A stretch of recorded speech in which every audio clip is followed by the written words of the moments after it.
ஐங்கரம் நல்வாணியம் புலவன் சங்கரன் சண்முகனும் நாராயணனும் அம்பிகையும் துர்க்கையும் சம்புரும் மகாத்முனே ஞானகணேசா சரணம் சரணம் ஞானஸ்கந்தா சரணம் சரணம் ஞான சத்குரு சரணம் சரணம் ஞானானந்தா சரணம் சரணம் ஸ்ரீ வேணுகோபால கிருபால பால சுபீர சேனான கபால கேசர श्री रुक्मिणी कांत सुधांत मूर्ते श्री नंद गोपाल मंगलते उत्तिष्ठ गोविंद वेणु गोपाल बालक उत्तिष्ठ रुक्मिणी कांत त्रैलोक्यं मंगलं कुरु देवकी हृदयानंद वसुदेव सुतप्रभो सुप्रभाता निशादेव वश्यास्मान् शरणागता योगारनाशन देव अपदीयताम् वसुदेव गृहे मुकुन्द श्रीरत्ननिर्मितगिरीन्द्रतनोत्तमाङ्ग श्रीवेणुपादनरदे तव सुप्रभातम् श्रीज्ञानपुण्यनिधिकृतनित्यमास श्रीविप्रवैश्यमुखश्रीतपादपद्म श्रीरुक्मिणीहृदयनन्दनन्दसूनो श्रीवेणुपादनरदे तव सुप्रभातम्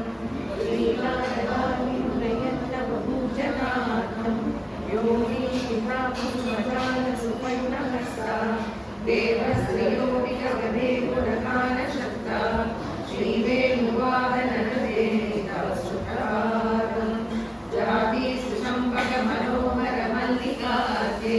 पुष्पैर्विभूषितधनोऽविभुजेन्द्रवन्द्य स्वर्णोत्तमागणितभूषणभूषिताङ्ग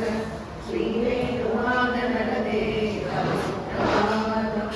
श्रीरं चकोकृतमनस्कसुपीठमस्त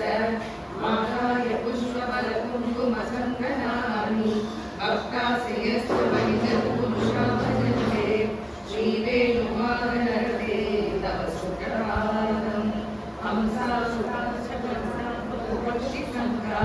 पूजन्ति दुष्टमनसत्कलिपरे भावस्य पूजनकृते गुणदस्तिदासे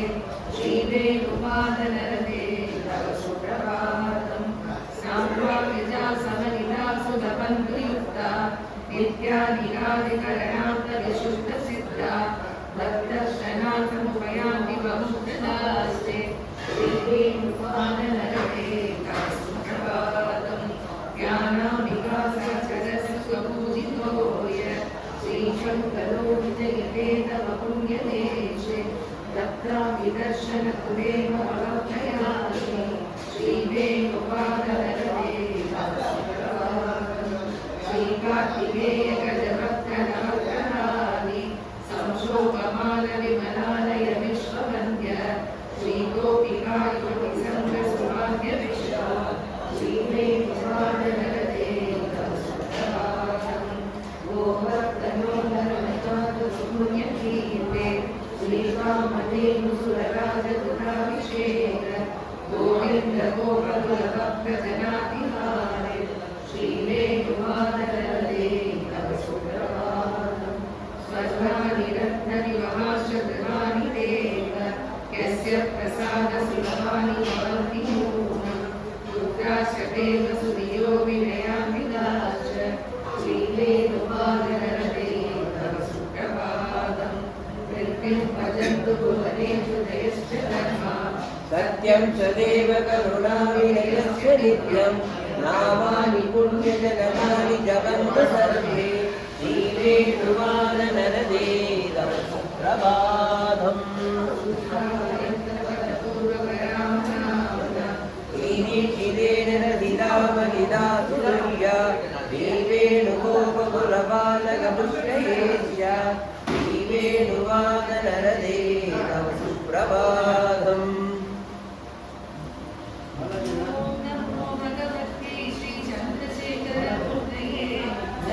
सच्चिदानन्दरूपिण्ये स्वात्मबोधस्वरूपिण्ये राजस्तरामि गुरुवायुपुरस्तमूर्ति नानासुमागरितहारसमुष्टनानि निर्माल्यदर्शनत्यागदशुद्धसिद्ध भक्तोत्तमाङ्गत्रिलोकिसंख्यदात्रि प्रातस्मरामि गुरुवायुपुरस्तमूर्तिं सततं सदैवपरिविंशतिर्यथेन मन्दं श्रीशरणपूर्णस्वामिनाकिं वन्दारु भक्तजनसन्तति मोहदाकिं प्रातस्मरामि गुरुवायुपुरस्तमूर्तिं सच्चिन्मयी विजयकैकरिदानपूताम् आनन्दकान्तिविलसत्करुणारुणावर कौवीरलोभिनिकडिन्यबाल्यरूपं प्रातस्मरामि गुरुवायुपुरस्तमूर्तिं चातुररागगतिलोकविशोभिखण्डां सामीररागविदकिङ्किणिजालशोभि काञ्चीलसत्करिदडां करुणाकरगात्रां प्रातस्मरामि गुरुवायुपुरस्तमूर्तिं वर्गावतं समालोष्वरशीर्षभागां स्वानन्ददानुगुणादिपवित्रवेणु संशोभिवक्त्रदलतामरविन्दनेत्रं प्रातस्मरामि गुरुवायुपुरस्तमूर्तिं सत्कर्षपुण्यबलभूतबलाढ्यहस्तां नारायणेति गुरुवायुपुरस्तमूर्ते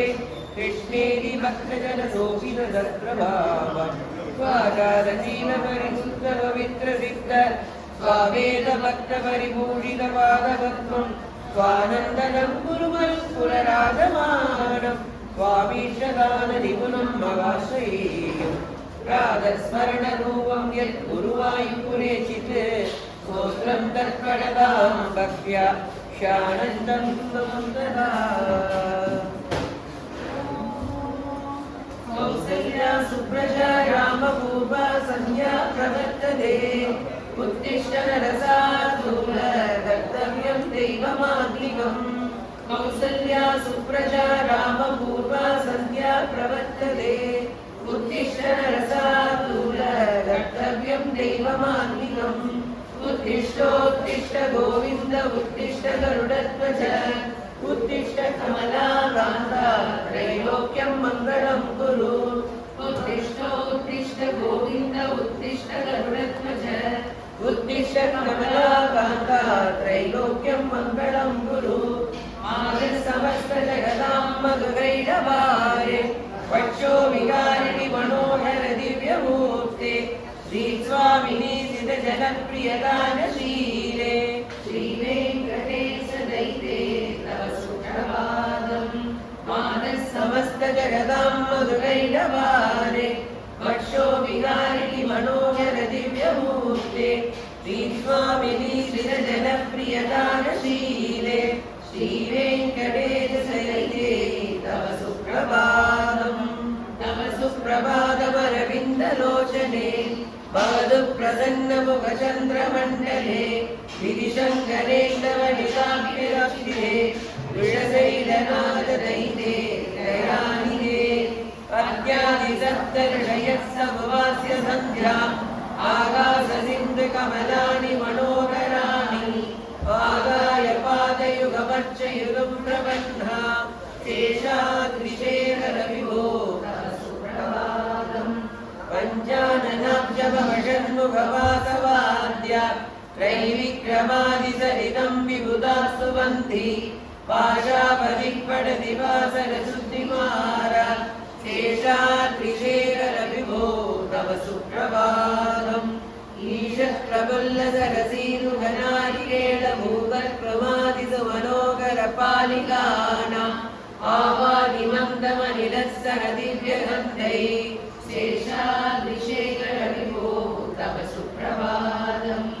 उन्मीलनेत्रयुगमुक्तमपञ्चरसा पात्रावशिष्टकदलीफलपायसानि मुक्ता सलीलमदकेटि सुगापणन्ति शेषाद्रिशेखरविभो तव सुप्रभातम् तन्मे प्रकर्षमधुरस्वनयापि वञ्ज्या गायत्यनन्दसरितं तव नारदोभिः पाशासमक्रमसदत्कलचारगम्यम् शेषाद्रिशेखरविभो तव सुप्रभातम् कृङ्गावली च मकरन्दरसानुविद्यशङ्गारगीतनिनदैः सह सेवनाय निर्यात्युपाङ्गसरसी कमलोदरेभ्य शेषाद्रिशेखरविभो तव सुप्रभातम् योषागणेन वरदन्ति विमत्य विद्यमाने कोशालयेषु दधिमन्तरतीव्रकोश रोषाकलिं विदधे गगुपश्य कुम्भा शेषाद्रिशेखर विभो तव सुप्रभातम् अग्नेरमित्रसदपत्र कदानिवर्गा अर्तुं श्रियं कुवलयस्य निजाङ्गलक्ष्म्या वेणीनिनादमिव विप्रतितीव्रनादम् शेषाद्रिशेखर विभो तव सुप्रभातम् श्रीमन्नवीशवरदाखिल लोकबन्धो श्री श्रीनिवास जगदेक दयैक सिन्धो श्रीदेवदागृहभुजान्तर दिव्यमूर्ते श्रीवेङ्कटाचलपदे तव सुप्रभातम् श्रीनाथवीष्णवरदाखिल लोकबन्धो श्री श्रीनिवास जगदेक दयैक सिन्धो श्रीदेवदागृहभुजान्तर दिव्यमूर्ते श्रीवेङ्कटाचलपदे तव सुप्रभातम् श्रीस्वामि पुष्करनिलाप्लवनिर्मलाङ्ग श्रेयोगिनो हरविरिञ्चि सनन्दनाद्य द्वारे वसन्ति वरवेत्रादोत्तमाङ्ग श्रीवेङ्कटाचलपदे तव सुप्रभातम्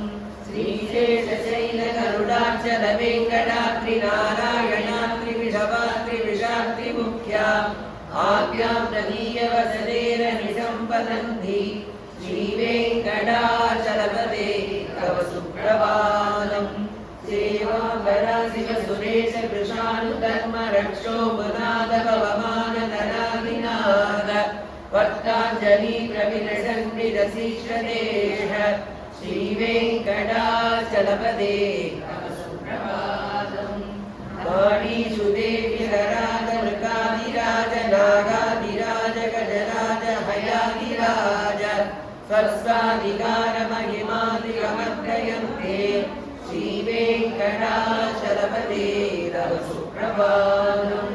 सूर्ये ध्रुवमबुधवाक्पदिकाव्यसौरि सर्वाणुगे कृतिविशत्परिषत्प्रदान दत्ता सदा सदरमावदिदास दास श्रीवेङ्कटाचलपदे तव सुप्रभातम् गत्पादधूलिपरितस्परितोत्तमाङ्ग स्वर्गापवर्गनिरवेश निरान्तरङ्गा कल्पागमाफलनयाचुरकाम्लकन्दे श्रीवेङ्कटाचलपदे तव सुप्रभातम् गद्गोपुराकनिकराणि निरीडमान स्वर्गापवर्गपदवीं परमाश्रयन्ध मध्या मनुष्यभुवने मदिमाश्रयन्धे श्रीवेङ्कटाचलपदे तव सुप्रभातम् श्रीभूमिनायक दयानि गुणामृताब्धे देवादिदेव जगदेक हरण्यमूर्ते श्रीमन्ननन्द गरुडादिविराजिताङ्ग्रे श्रीवेङ्कटाचलपदे तव सुप्रभातम् श्रीवर्धनाव पुरुषोत्तम वासुदेव वैकुण्ठमाधव जनार्दन चक्रपाणि श्रीवत्ससिंह शरणागत पारिजान श्रीवेङ्कटाचलपदे तव सुप्रभातम् श्रीवर्धनाव पुरुषोत्तम वासुदेव वैकुण्ठमाधव जनार्दन चक्रपाणि श्रीवत्ससिंह शरणागत पारिजात श्रीवेङ्कटाचलपदे तव सुप्रभातम् गन्धर्वदर्परसुन्दर दिव्यमूर्ते कान्दागुदाम्बुरुगविट्मललोलदृष्टे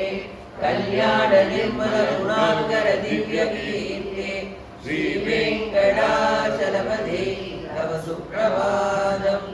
लीलाकृते कमलकोलरसिंहवर्णिन् स्वामिन् परस्तदवोकररामचन्द्र येषां सदामयतुनन्दन कल्पिरूप श्रीवेङ्कटाचलपदे तव सुप्रभातम्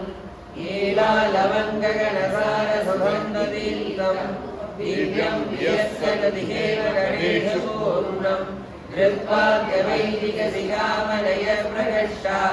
तिष्ठन्ति वेङ्कटपदे तव सुप्रभातम् आस्वानुदेवि विगतानि सरोरुगाणि सम्पूरयन्तनि नदैकभूमिक गन्धा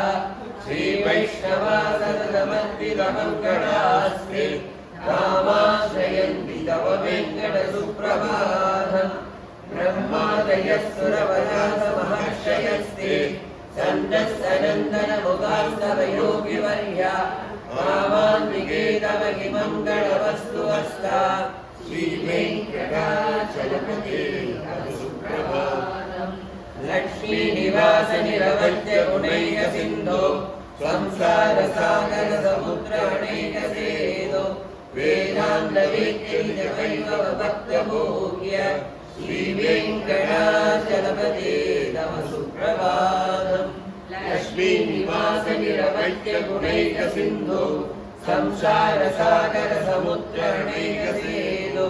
वेदान्तवेद्यैकवैभवभक्तभोग्य श्रीवेङ्कटाचलपते तव सुप्रभातम् तीर्थं मृषाचलपते सुप्रभातम् ये मानवा प्रतिदिनं पठितं प्रवृद्धा तेषां प्रभातसमये सिद्धिरङ्गवाज प्रज्ञां परान्तसुलभां परमां प्रसूते मृषाचलपते सुप्रभातम् ये मानवा प्रतिदिनं पठितं प्रवृत्ता तेषां प्रभातसमये सिद्धिरङ्गवाज प्रज्ञां परान्तसुलभां परमां प्रसूते कमलाकुचूचुकुङ्कुमतो नियतारुणितातुलनीलगनो कमलायतलोचनलोकपते विजयी भव वेङ्कटशैलपते कमलाकुचूचुकुङ्कुमतो नियतारुणितातुलनीलगनो कमलायतलोचनलोकपते विजयी भव वेङ्कटशैलपते सचतुर्मुख षण्मुख पञ्चमुख प्रमुखाविलदैवतमौलिमने शरणागतवत्सल तारणिदे परिपालय मां वृषशैलपते अभिवेदया तव दूषिषगैरनुवेदहृदैरवराधसतै वरितं त्वरितं वृषशैलपते वरया कृपया परिपालिकरे अधिवेङ्कटशैलमुदारमते जगदाभिमदादिगदानरदात् परदेवदया कविदान्विगमै कमलादयितान्नवरं करये धनवेणुरवावसगो भवतु सदकोटिहृदास्वरकोटिसमात् प्रतिवल्लभिदाभिमदात् सुगदात् वसुदेवसुतान्नवरं करये अभिरामगुणाकरदाशरथे जगते जगदनुत्तरधीरमते रघुनायक नाम रमीश विभो वरदो भवदेवदया जलते अवनीतनया कमनीयकरं रजनीकरचारुमुखाम्बुरुहम् रजनीचरराजतमोमिहिरं महनीयमहं रघुनाममये सुमुखं सुकृतं सुलभं सुखदं सनजं यशुगाय ममोकशरम् अपहाय रघुत्पकमन्यमगं जगदञ्जन कञ्चन जातुपते विना वेङ्कटेशं धनानुधनानः सदा वेङ्कटेशं स्मरामि स्मरामि हरे वेङ्कटेश प्रसीद प्रसीद प्रियं वेङ्कटेश प्रयच्छ प्रयच्छ विना वेङ्कटेशं ननादो ननादः सदा वेङ्कटेशं स्मरामि स्मरामि हरे वेङ्कटेश प्रसीद प्रसीद प्रियं वेङ्कटेश प्रयच्छ प्रयच्छ अहं दूरदस्ते वदाम्बोजयुक्तप्रणामे च यागत्य सेवां करोमि सदृसेवया नित्यसेवावलन्तं प्रयच्छ प्रयच्छ प्रभो वेङ्कटेश अज्ञानिना मया दोषान् शेषान् विहितान् हरे क्षमस्व त्वं शेषशैलसिकामणे अज्ञानिना मया दोषान् शेषान् विहितान् हरे क्षमस्व त्वं शेषशैलसिकामणे ईशानां जगदोऽस्य पदे विष्णो वराप्रेयसी तद्भक्षस्थलनित्यवासरदिगां दक्षान्तिसंवर्धिनी पद्मालङ्कृतवाणिवल्लयुगां पद्मासनस्तां श्रियं वात्सल्यादिगुणोज्ज्वलां भगवती वन्दे जगन्मातरम् ईशानां जगदोऽस्य वेङ्कटपते विष्णो वरां प्रेयसी तद्वक्षस्थलनित्यवासनसिकां दक्षान्तिसंवर्धिनी पद्मालङ्कृतवाणिवल्लभयुगां पद्मासनस्तां श्रियं वात्सल्यादिगुणोज्ज्वला भगवती वन्दे जगन्मातरम् श्रीमन्कृपाजलनिधे सर्वलोक सर्वज्ञ शक्कनरवत्सल सर्वसेनि स्वामिन् सुशीलसुलभाक्षितपारिजात श्रीवेङ्कटेश शरणं शरणं प्रपद्ये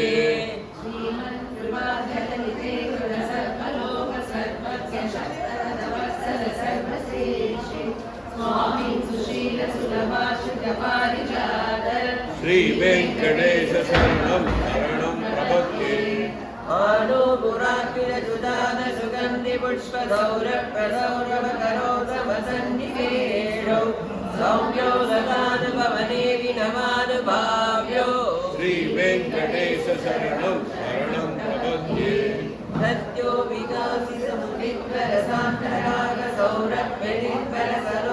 विकासितमुनित्वरसान्तरागसौरभ्यनिर्भरसरोरगसाम्यवात्तां सम्यक्षदागणपदेषु विलेखयन्तौ श्रीवेङ्कटेश शरणं शरणं प्रपद्ये रेगावयत्तजसुधागरस्वादवज्रवज्रां गुदां कुरुगकल्पकसङ्गचक्रै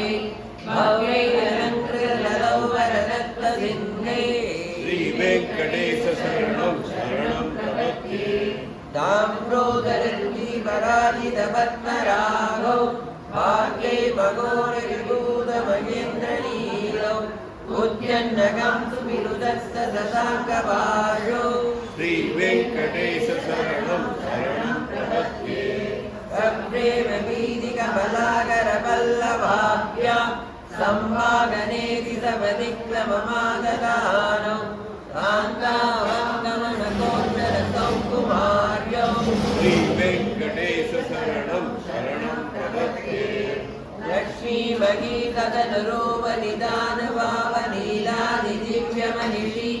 लक्ष्मीमगीततनुरूपनिदानवावनीलादिदिव्यमनिशीकरवल्लवानां आरुण्यसङ्क्रमणलक्ष्मिलसान्द्रराघौ श्रीवेङ्कटेश शरणं शरणं प्रपद्ये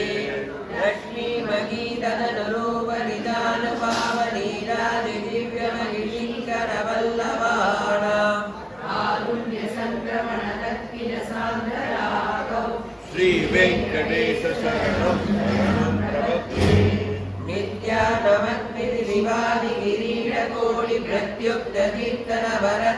नित्यानवद्विधिवादिकिरीटकोटिप्रत्युक्तकीर्तनवरत्नमहप्ररोर्गै नीराजनामिति मुदारमुपादधानौ श्रीवेङ्कटेश शरणं शरणं प्रपद्ये विष्णोपदे परमयुक्तिरसंस्थौ यौमत्कवुत्सैरिवोक्यदयाप्यपार्थौ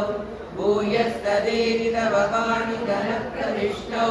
श्रीवेङ्कटेश शरणं शरणं प्रपद्ये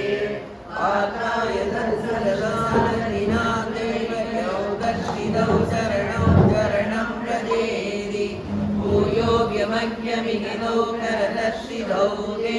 श्रीवेङ्कटेश शरणं शरणं प्रपद्ये मन्मूर्त्यकालियवने विकटाडवेषु दैवेङ्कटादिशिखरेतिरसिद्धीनां सिद्धे वृणन्यमनसां सममाहितौ ते श्रीवेङ्कटेश शरणं शरणं प्रपद्ये अम्लानविष्यणवनीतिलकीर्णपुष्पौ श्रीवेङ्कटादिशिखरं प्रणायमाणौ आनन्दिताखिलमणोनयनौ तवैतौ श्रीवेङ्कटेश शरणं शरणं प्रपद्ये प्रायप्रपन्नजनता प्रथमावधाव्यौ माधुस्तनाविवसितोरुलायमानौ प्राप्तौ परस्परतुलामतुलान्तरौ ते श्रीवेङ्कटेश शरणं शरणं प्रपद्ये सद्गोदरै सददेव्यमनाम्बुजेन संसारतारकलया सदृगञ्जरि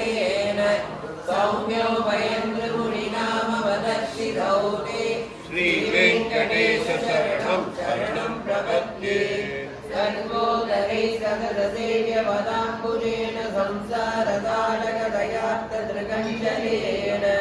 सौम्योपयन्द्रमुनिनाममदर्शितौ ते श्रीवेङ्कटेशशरणं शरणं प्रपद्ये गणितयादनुबाय भाव्ये प्राप्येत हिंसयमुपेयदया स्फुरन्ध्या नित्याश्रिताय निरवद्य गुणाय तुभ्यं श्यां किङ्करोषगिरीशन ददातु मह्यम् श्रीरश्रिया गणितयादनुबाय भाव्ये प्राप्येत हिंसयमुपेयदया स्फुरन्ध्या विद्याश्रिताय निरवद्य गुणाय तुभ्यं श्यां किङ्करोमि शैरीश नशातु मह्यम् श्रियकान्ताय कल्याणनिधये निधयेऽर्थिनां श्रीवेङ्कटनिवासाय श्रीनिवासाय मङ्गलम् श्रीकान्ताय कल्याणनिधये निधयेऽर्थिनां श्रीवेङ्कटनिवासाय श्रीनिवासाय मङ्गलम्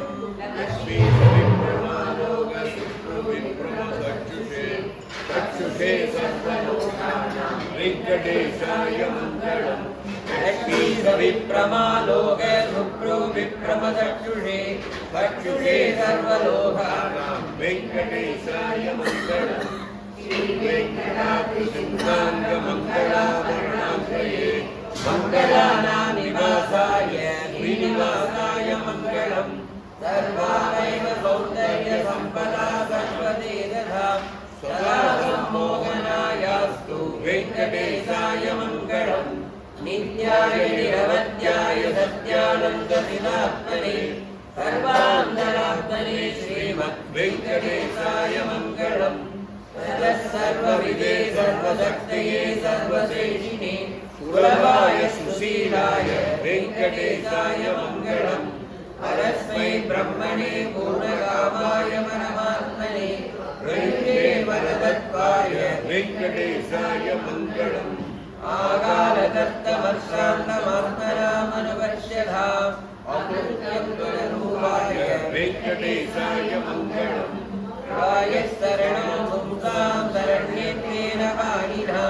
कृपया विदते श्रीमद्वेङ्कटेशाय मङ्गलम् दयामृततरङ्गिण्यां तरङ्गैरीव सीदनै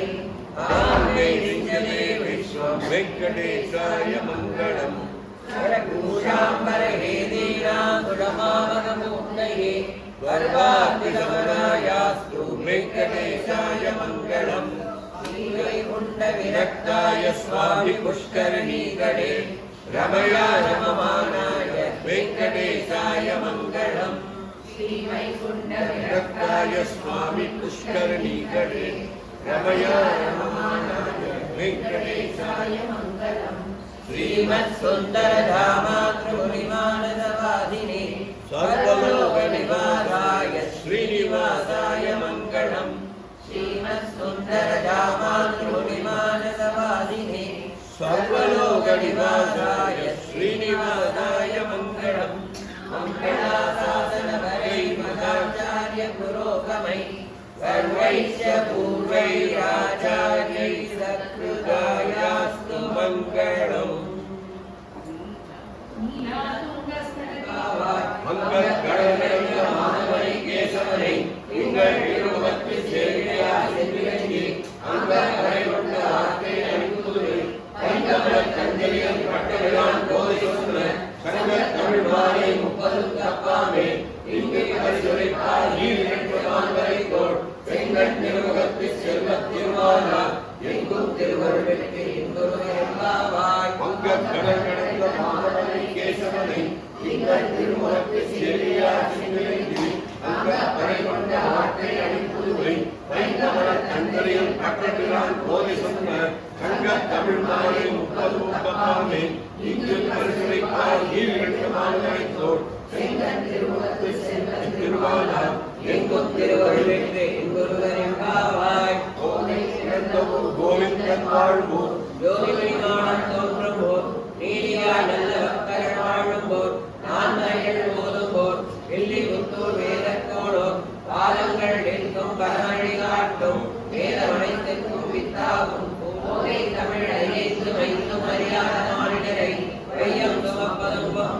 திருவாடி பூரத்து ஜெகத்துரித்தாழ்வாழி திருப்பாவை முப்பதும் செப்பினாழ்வாழி பெரியாழ்வார் என்றெடுத்த வெண்வெள்ளாய் வாழி பெரும்போதோர் மாமுனிக்கு விஞ்ஞாழ்வாழி 149 வாழி உயரக்கே கண்ணி வந்தடித்தாழ்வாழி மறுவாரும் திருமல்லி வடநாடு வாழி பண்புதுவை நகர் கோலை வளப்பதங்கள் வாழி ஆண்டாள் திருவடிகளே சரணம். देवी गायत्री छंद प्राणायामे विनियोगः नमो पार्थ समस्त दुर्गक्षय द्वारा श्री परमेश्वर प्रीत्यर्थम शुभे शोभने मुहूर्ते ब्रह्मः दिलीपकार्ते मन्वन्तरे अष्टाविंशतितमे कलियुगे प्रथमे माने भारतवर्णे दण्डकण्ये मेरोः दक्षिणे पार्श्वे जगात्ते अष्टमे वर्तमाने प्रभवादि षष्ठी संवत्सराणां मध्ये विश्वावसुरे दक्षिणायने हेमन्तर्गौ धनुर्मासे कृष्णपक्षे तत्समये त्रयोदश्यां चतुर्दश्यां शुभदिनो वासरः वासरस्तु गुरुवासरयुक्तायाम् अनुराधानक्षत्रयुक्तायां वनिजकरणे एवं गुण सकलविशेषेण विशिष्टायाम् अस्याम् वर्तमानायां चतुर्दश्यां शुभदिनो श्रीकृष्ण वेणुगोपालस्वामी प्रसादं महागणपति प्रभृति आदित्यादि नवग्रहदेवतानां प्रसिद्ध परिवारमूर्तीनां विविध श्रीकृष्ण वेणुगोपालस्वामी आलयस्य धनुर्मास अस्मिन् दिने तृतीयदिवसे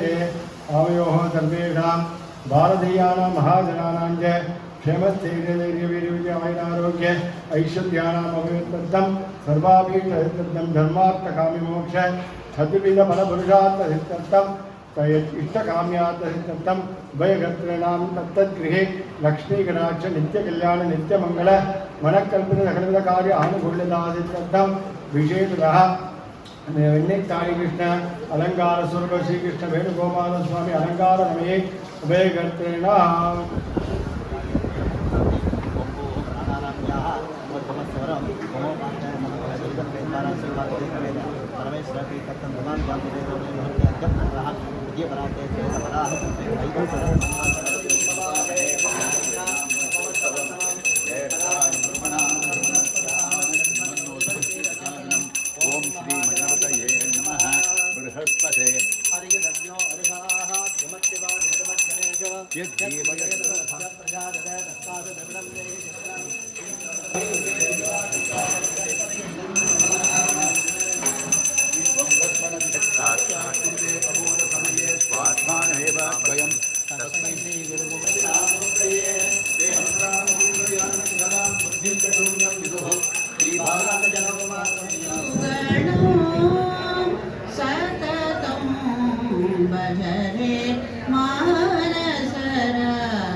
मुहूर्ते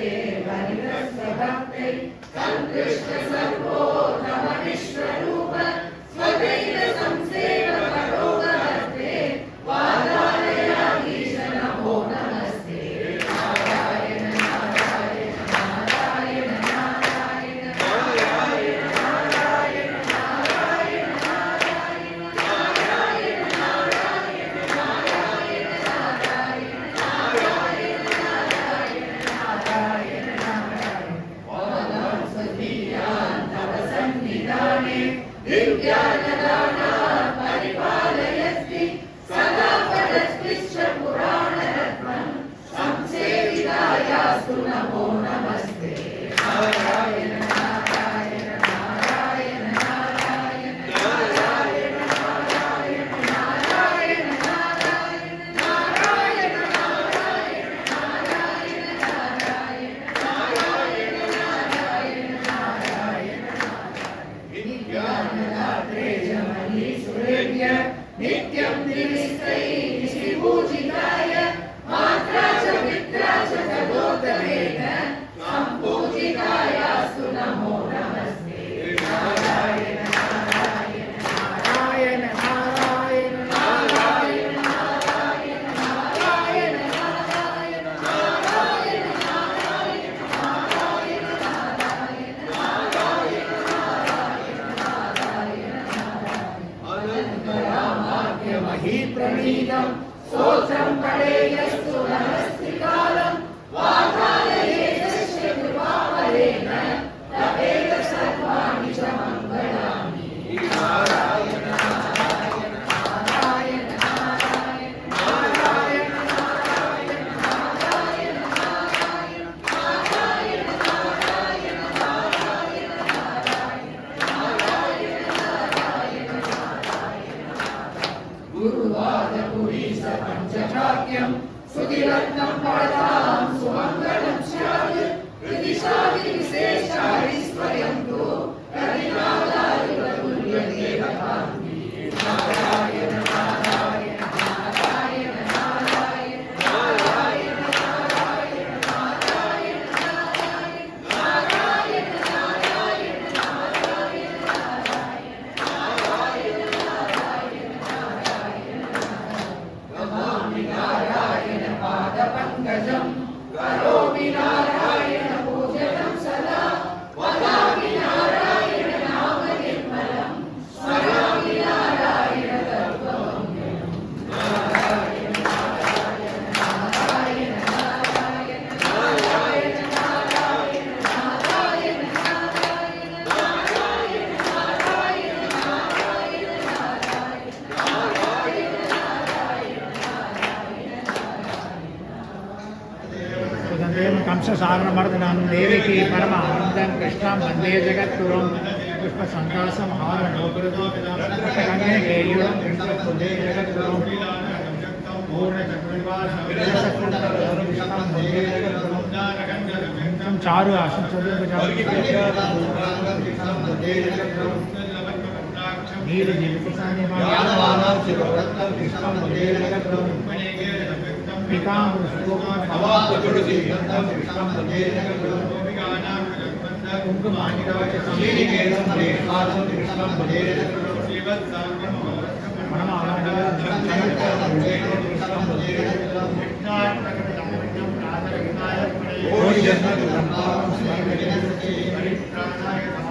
विनाशाय सुकृतां धर्म संस्थापनाय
वेदो वेद दर्शको वेदांतो वेदवित्कविः चतुर्भुजः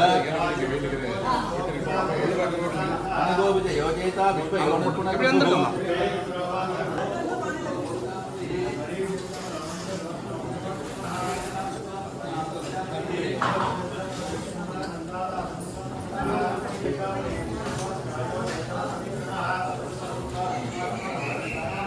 वायुवागणः राजस्व नियन्तानेवो यमः अभिप्राय प्रियागोर्य प्रेयत्रेदिवर्तनः अभिराजनस्वम्य सविता अर्मिलोगणः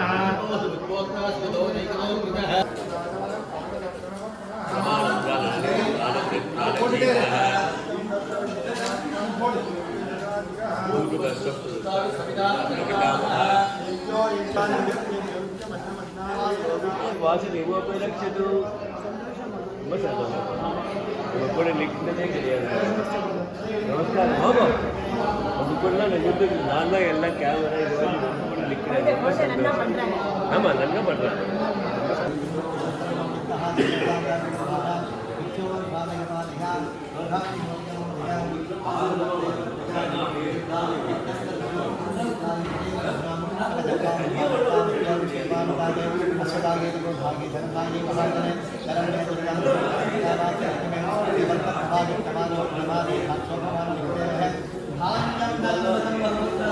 धान्यं